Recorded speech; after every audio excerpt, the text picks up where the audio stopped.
Hey everybody, welcome to Dad Challenge channel. My name is Josh. Thank you for checking out my videos. I appreciate it. Just gonna do a quick one today, just kind of an update what's happening, what's gonna happen, and what's going on. So if you don't know, we started a channel called Disaster Detailing. Jeff and I, who's my co-host on the podcast. And we started this channel to spite Stauffer Garage. It's basically a hate channel.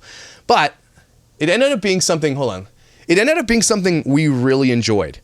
And in order to monetize that channel, we need to get like 6,000 or 7,000 views on that video. That's a lot of views. We need 4,000 watch hours.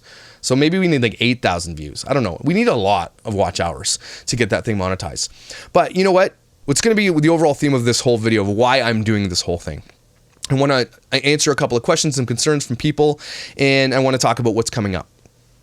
So anyway, we started Disaster Detailing. We released the video this morning. So please head over, use this link here, and head over to Disaster Detailing. Watch the video as many times as you can. It's basically the biggest middle finger you can give to the Stauffer Garage. We had 2,000 subscribers before we even put a video up. That is unheard of. You guys are incredible, and I love you. I cannot believe the support you've given me and Jeff. Like, this is incredible. Like, I can't even this YouTube thing is blowing my mind, and I want to talk about that a little bit. But before I do, please head over to that, subscribe to that channel, watch that video as many times as you can. Please, please, please, please, please, please. You can order a t-shirt and Teespring and do all the stuff, and Jeff and I, we got some major plans for that channel. It's been really fun. We also don't want to encroach on Detail Geek because he's awesome. James Stauffer copies him to a T. So our detailing channel is a little bit different. We definitely detail vehicles, but we do it and we have fun. We tell jokes, we do things, we dance, we have fun. And I think that's kind of what separates us. Detail Geek, I've been watching him. That guy is legitimate, okay? Like, he's so good. You know he's been doing it for years and years and years, and we're just starting. So make sure that you subscribe to Detail Geek, unsubscribe to Stauffer Garage, and subscribe to Disaster Detailing, because we're just a little bit different. We're a little bit more fun, but you definitely want to get the good stuff too from him. And we're going to get better. All that to say, YouTube is crazy. What is happening? So I was over on the Cancel Myka and James Stauffer Facebook page, and some people have been throwing some shade my way. And that's it. That's just the way it is.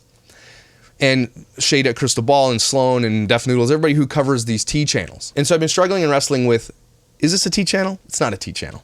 Maybe sort of low level, little bit T channel. But I don't want it to be a T channel. I want it to be a channel for conversation. It's my therapy, basically. I keep saying that. You are my therapy. I love talking. When you go to a therapist, you talk, you feel better because it's a safe space. YouTube is not a safe space to talk about your stuff. Don't put it out there, but I'm going to. So it's just really important for me to kind of address these things, because these people who throw these questions at me, I'm not just going to just toss them away like, oh, you're haters. That's stupid. Okay, that's just dumb. And so some of the comments I've been getting are, you've been covering this a lot. You hit an algorithm and it works. And the truth is, it's true. But when I started this channel, it was way back in the day. It had nothing to do with any of that. When I heard about this story, I had to come talk about it. And I was not monetized, wasn't even close. But I had to get it out there because we're a podcast and we talk about things from a parenting perspective. So I just had to, I was so passionate about it. I'm an adoptive dad. 2 of my kids are adopted. Okay. I was also like severely abandoned and abused when I was a kid. So I understand what it's like to be abandoned, to have nobody, and to feel that way. And so it really hits me. Like, it hit me really hard.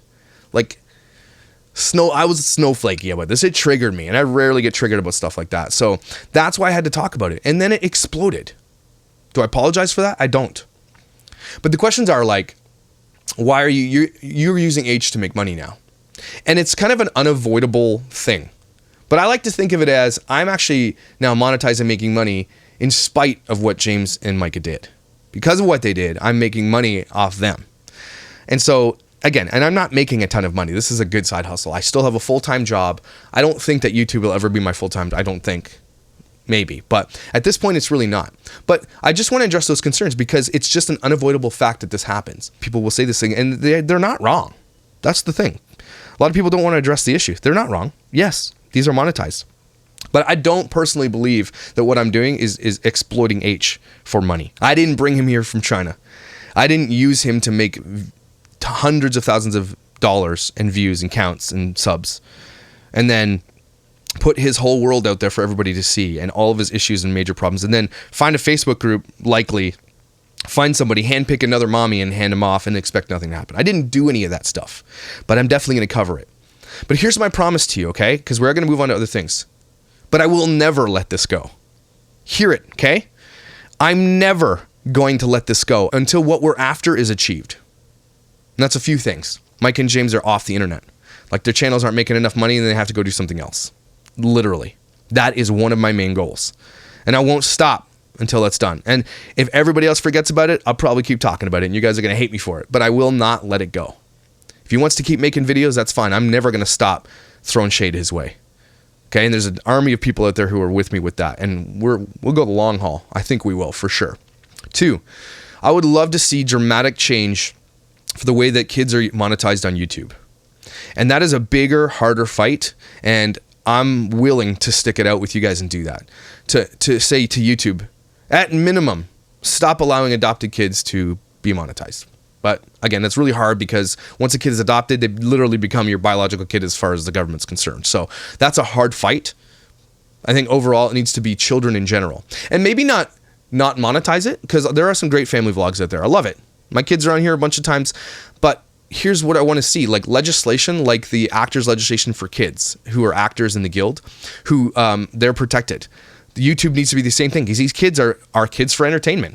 They are for your consumption, and the same law should apply to them. So I'm not saying get kids off YouTube, because a lot of people love it, and there's lots of it. My kid's cute. He dances. Everybody loves him, and I'm happy to share him with you guys a little bit to a low level. And so there are great people doing some really great stuff, but we got to make sure that they're taken care of, because there's some gross parents out there who are not going to share this stuff with their kids. I mean, Ruby friggin' Frank makes her kids pay for their stuff back when it was all over the house, like with their own money. You think she's gonna everything's hers. This is my house. Thank you for letting me sleep in my bedroom. Thank you for, these are the types of things we want to avoid. We want to make sure that if you're going to put a family vlog out there, no problem. Do it. We'll watch it.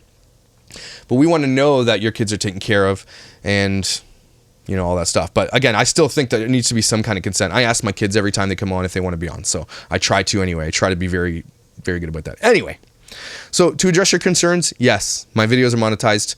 I don't think, though, I am exploiting H for money. That's my take on it, but your concerns are valid, and I totally get why you say that, because there are some people who do videos because of that, and they want to, it's the next hot thing, and then they move on to the next hot thing, right? The next hot topic. And I kind of get that's what gossip channels do. Love it or hate it, you watch it, you love it, and that's something that you want to consume, that's up to you. I just won't cover things like Jeffree Star and Shane Dawson and all these people. It's not me. I don't know enough about it, and it doesn't really hit me as a parent. Really interested in covering things from a parenting perspective. Right? Because that's kind of the way I live my life. My kids are very important to me. My wife is very important to me. I'm a family man through and through. And so covering these things, Jeff and I decided we wanted to cover all these things because we want to share it from a parenting perspective and see if you can get something out of it. And so I hope you do. And I thank you for those people on that page who stuck up for me, who had my back, and everybody else, because, these people have valid concerns. And so let's not just toss them away as haters, but let's educate people on why we do this. I wouldn't consider myself a journalist, but I wouldn't also consider MSNBC, CNN, or Fox journalism. I would consider that commentary. I would literally consider that social commentary, because it's all opinion. There's no such thing as a real news anymore, as far as I can tell. And I sit politically right down the center, which I think a lot of you do too, left or right, but they cover the fringes. They always cover the fringes, and they always cover it from a point of like their personal viewpoint. So it's really hard to find good news out there that's kind of right down the center, because no one wants to watch it. And I kind of get it. And so wouldn't it be cool that we cover some of these topics together?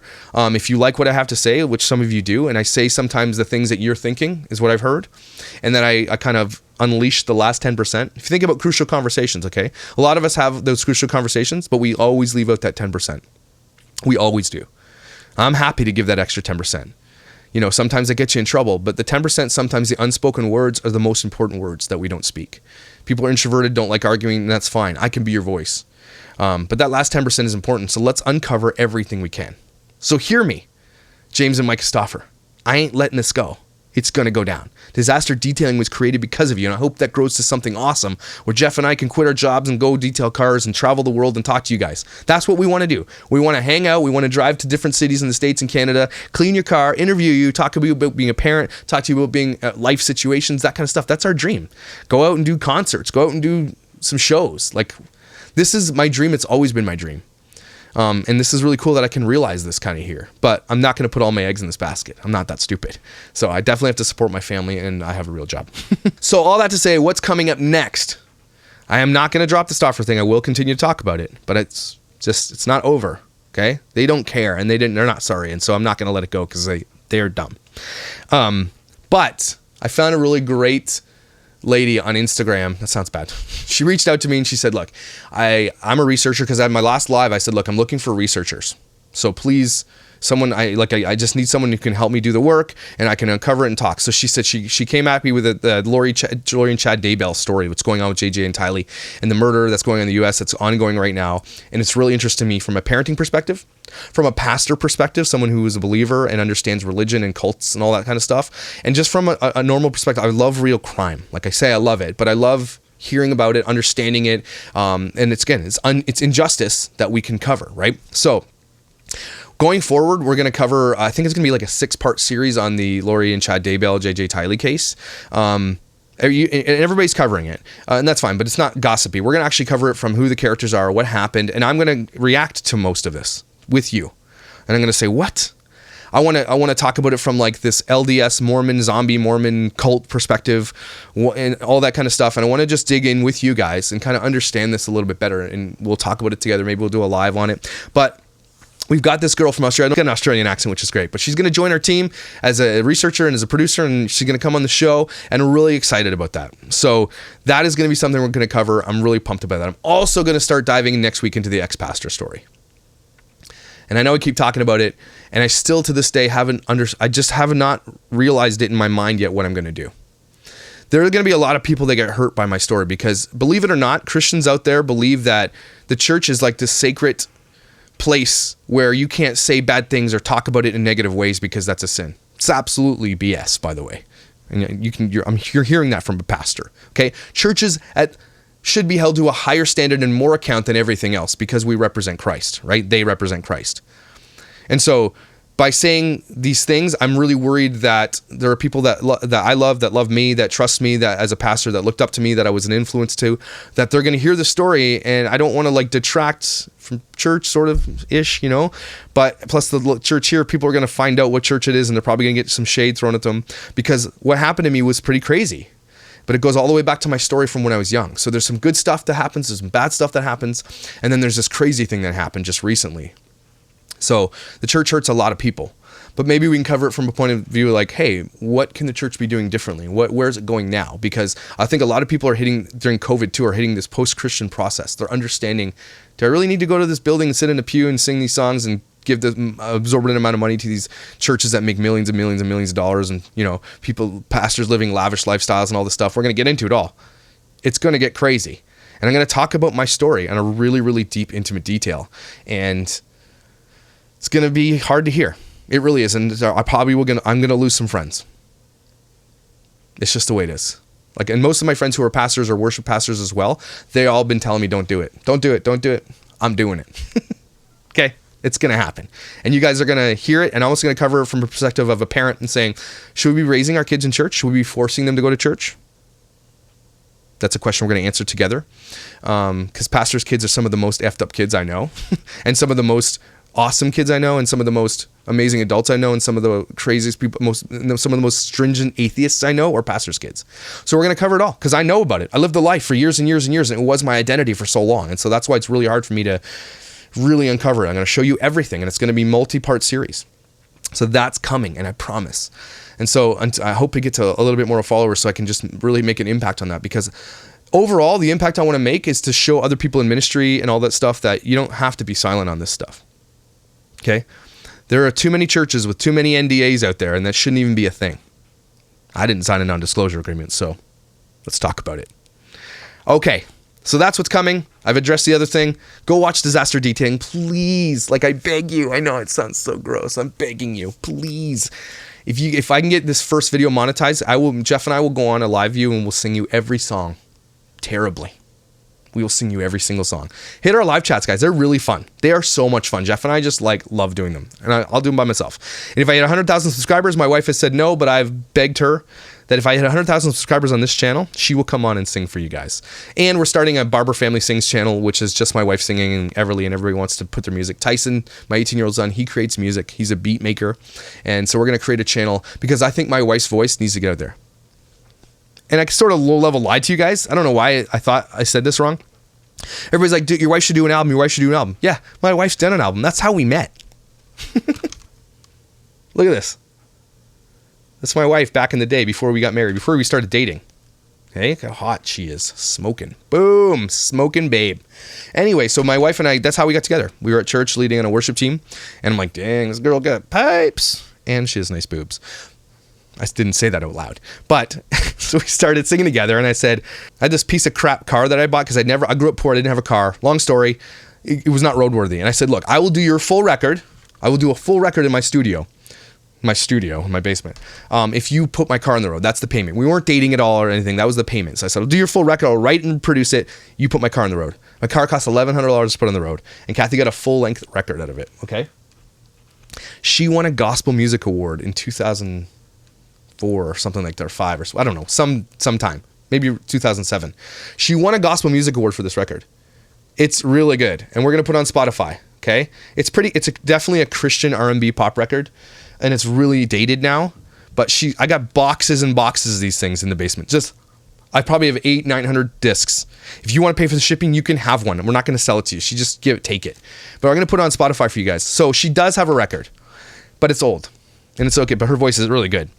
But my wife has agreed to doing a Christmas record. So we're going to do it. Get excited because I'm excited. She's just super flattered and people want to hear her voice. I'm like, yeah, I've been telling you that. Okay. So she is going to do a record and she's considering doing the lullaby thing, which like an ASMR lullaby channel for moms and dads who have kids who want to put their kids to sleep. Because my wife can put your kid to sleep. Sounds like she's a hitman for the mafia, but she can put your kids to sleep. My wife has this voice. Like I remember just sitting outside the door one day. She was singing to Weston trying to get him to sleep and she was singing him a Beatles song. And I was sitting outside the door, she didn't know I was there. And then pretty sure I fell asleep leaning against the door. Like it's just such a moment. She's so good at it. And you're right. Her voice needs to get out there. And I guess I was biased, but I was right. She's very good and she needs to do this. It's her passion too. And she loves it. And so thank you for supporting her in that. She read the comments. She was crying. My wife is just like super, like she's just not somebody who flaunts anything like that. So it's just really hard for her, but you guys are amazing. Like you've made her day and her week and her month or year. She's had a really rough few months because my pastor story really involves her and somebody who abused her trust too. And it's really hard for my wife to make a ton of really close friends because she's introverted. And so people have to kind of reach out to her and be like, let's be friends. And then she's like, cool. And she becomes a part of a group, which is why we're opposite, right? I know I'm talking a lot, but she needs that person to be like, we're best friends. And like, then she comes along with it. And so it's hard for her to reach out to people and make plans and all that stuff. So the person that really hurt her at church is a big part of the story. And it really is one of the main reasons I'm not a pastor anymore, because I just don't want to be around people like that. Anyway, all that to say, it's coming soon. You guys are going to watch it. It's going to be fire. You're going to have a lot of questions, and I will answer your questions. We're going to cover a lot of topics from here out. We got lots to talk about. It's not going to end. Let's grow this thing. And make sure you head over to Disaster Detailing. Please like and subscribe. Hit that little bell. If you want to see a video come up, you got to hit the bell, the bell. It's in there somewhere, or here. Where is it? It's in here. It's one of these things. Hit the bell because it'll tell you when there's a video up. Or don't. Whatever. You are my therapy. I love talking to you. I love you. Thank you so much for talking and chatting and being with us and everything. Man, this is fun.